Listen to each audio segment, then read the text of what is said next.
Hi, Mark. Hello, Here Adriana. we are recording these videos because we have offered those who work with us and friends of ours who know about our work together to send us questions, send them their ambitions and their queries about what is leadership? How can I be an authentic leader? What is this about? And yeah, I'm really, really enjoying this process of picking up some questions, picking up some themes, and discuss them with you, Mark, as we normally do, but this time sharing them on video so more people can maybe feel inspired, maybe get some more questions or some food for thought for their own journey. What do you think? Yeah, no, I mean, for me, like discussions about topics brings light to the topic, which brings us to the next question, the next discovery, the next improvement. That's kind of why we're doing this, Adriana and I, to just keep things moving, keep the growth happening. Yeah. Let's hope that something can be gleaned from this video, and you can send us more questions, and we'll keep going. Love, love, love, love it. Yeah, one of the questions that really resonated with us, well, when I say resonated, is because it's a pretty common question that comes in the meetings we have in the community, really. And this one says, how do I deal with my inner critic in the early phases of vulnerable ideation? Those beautiful early stages when I have a beautiful Mm. idea that I care about. And I also am aware there's an inner critic that I have to deal with. What do you think, Mark? I actually really, really like the question. So if you were the one who asked it, congrats. Um, So for me, the inner critic is actually a facet of what I might like to call the inner compass, which is sometimes, depending on what your environment is, you might call that higher self or some sort of spiritual guide or intuition or moral compass, has many names. But I think it's actually great to rebrand inner critic to, if you like, inner compass. By calling it an inner critic, we're creating an enemy or an opposition, and then we're going to be fighting it. If we talk about it as a compass, then we're taking on a new perspective of guide. And this is really helpful because, in fact, there's wisdom in what's coming from the inner compass. Mm. And we would stand to benefit from listening to it. In fact, the longer we don't listen to it, in fact, the it might increase, the suffering might get worse, you might give up. So the ignoring it or trying to shut it out, push it away is not the way. The way is to listen to it. And as I'm saying, one way to listen to it more easily is to rebrand it to what it Mm. really is, which is a compass or a guide. And then in the vulnerable stages of ideation, once we start listening to our compass, there's going to be some really good stuff in there. It's going to be stuff like, I'm worried about this. Great. So that's something that you should look at and maybe solve. And that's when you talk to your co-founder. That's when you go lock yourself in a cabin, like I've talked about before. That's when you make some time to reflect on it. And in my view, the relationship with the inner compass grows over time as one becomes a more established leader and there's a trust that grows. And the whole idea of an inner critic starts to be totally left behind in favor of, oh, I have a really powerful compass inside and I can trust it. And it's just taken me through so many things. And it's always been the highest guides that I've been able to find.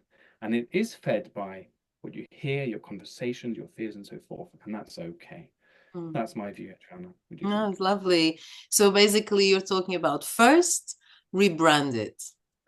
What is that about, really? It's like, can I remove this inner critic potential bad label into something that is useful, that it's on my side, it has my back? Like inner critic becomes an inner compass or a guide. And with that, I imagine that what you're doing, you're establishing a relationship. You're basically in there together. And so when the inner critic, the inner compass, the guide comes up in the thoughts, then you listen like you would listen to a friend, like you would listen to a partner. And then you are curious. You get into the next stage. Oh, what are you trying to tell me? Okay. Oh, thank you for the warning. Thank you for your concern. What can we do about it? I really like that. I have a big, big inner warrior. And I that's how I call it. And I learned to appreciate her a lot. Thank you so much. Yet there is this thing, yes, on those initial stages of ideation, you suggest people to take the time, and to really listening to those questions. So for me, I go a little bit further because I imagine that this question is also coming from an idea, popularized idea, that we should be more optimistic, we should be like believing more in ourselves. Let's be positive about it. And it's so important in those initial stages. I come up with an idea and there is this parent almost, or this authoritative teacher saying, what are you talking about? That will never work, right? And so let's imagine that this inner critic, who we have a relationship with even, that day became like a nasty, critical, judgmental saboteur, because it doesn't mean it's right, but I imagine that some of us will resonate with those moments. What could we do? How can we deal with when that inner critic, inner compass guide is actually perceived as someone who is judging, nasty, and not wanting us to succeed with that such wonderful new idea?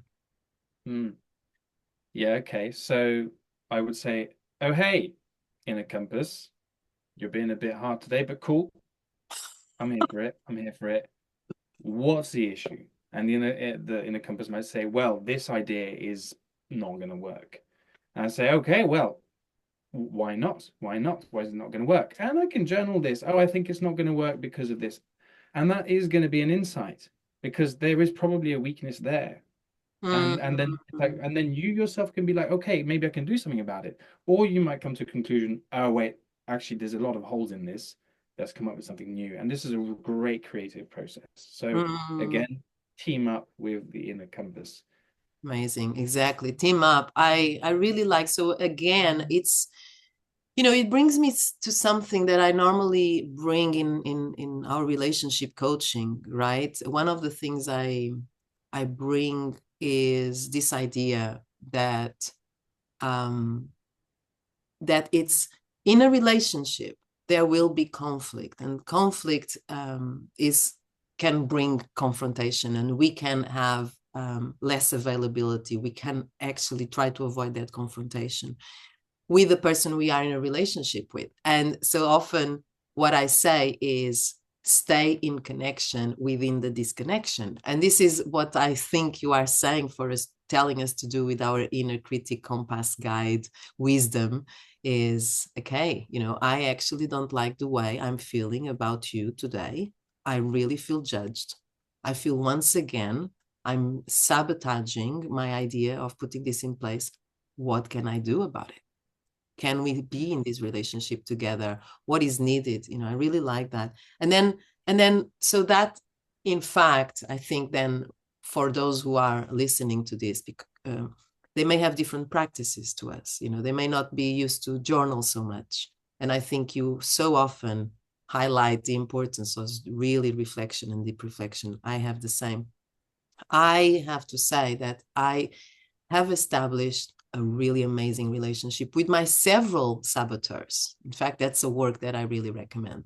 And I pass it on because I love to be in relationship with the different parts of myself, the optimistic, like we've talked before, the saboteur, the inner critic, and also really be kind to that, but also be kind to myself. So why does this affect me so much? Why someone coming and myself, which is ultimately, it's myself coming and doubting my beautiful idea in the beginning. So I also spend some time looking at that, taking care of that, not necessarily doing psychotherapy to myself, but owning the fact that there is a past, there is some kind of concerns, and I look at it so that I can then take action, put things in place, like you say. Well, then look at it, put things in place, see what tools you need to bring to make the idea really caring for the idea, to make the idea flourish like a small little seedling. How are you going to take care of it in the beginning? Yeah, love that. Yeah. Some people talk about the kind of the lonely journey that is being a company leader, and I think it's related to this, because a harsh inner critic and then not having the possibility to share, vulnerable details of the company with people turns it a bit into a lonely journey. So this relationship that you're kind of talking about now, Adriana, and the healing of it and the getting closer, that's a huge part of making it not lonely anymore, and in fact turning into a really exciting and successful adventure. And yeah, so there's many ways that actually one can work on that. Mm. Like I said, journaling, but there's other things. You can get a coach, you can get a co-founder, you can do a meditation practice. All these things create space, create accountability, creates a sort of sounding board, Community, the community community. that we have Exactly. seen so much the results of people going in different paths, maybe towards the same direction, and definitely having things in common. So yeah, love that. And it is an idea as well. Let's talk about um, the most interesting challenges that leaders find on their own personal and individual journey, and what they can do to overcome them for the success of their ideas into results. I love that. So that definitely will be one of the themes we will discuss maybe on a video. And yeah, let's continue with this sharing of our insights. Thank you so much, Mark, and thank you so much to everyone who comes across these videos. And please stay connected, bring your insights to how did you find these reflections, and more questions, food for thought. Let's continue to grow together. All the best. See you next time. Bye.